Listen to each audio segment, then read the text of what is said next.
انسان د ورځو یوه ټولګه ده.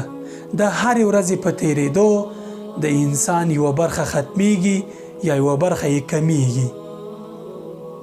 یعنی که الله تعالی د انسان عمر 80 کاله 7 میاشتې 7 ورځې 7 ساعته او 7 ثانیې ټاکلی وي، د هرې ثانیې په تیریدو د انسان عمر د ختمېدو طرف ته درومي او 0 ثانیې پر طرف روان وي په ډېرې چټکۍ سره چې انسان فکر هم نشي کولی.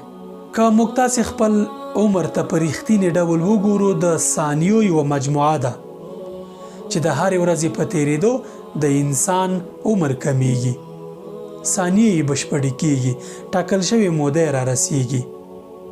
دا چې انسان د الله تعالی په رتبه کې لومړی مخلوق د ثانیو یوه ټولګه ده، نو ځکه ورته الله تعالی په زمانه باندې قسم کړی دی.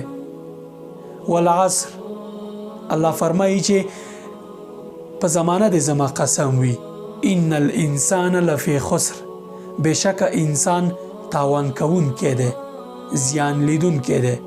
څنګه تاوان کوونکی دی؟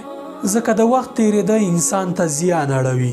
که انسان په دغه ټاکل شوې موده کې خیر ښېګڼې ونه کړي، نیک عملونه ونه کړي، زمانه یې تباه کوي او بالاخره یوه ورځ ناڅاپي دغه وخت چې دته ټاکل شوی دی پای مومي او انسان په ناپامۍ کې وي.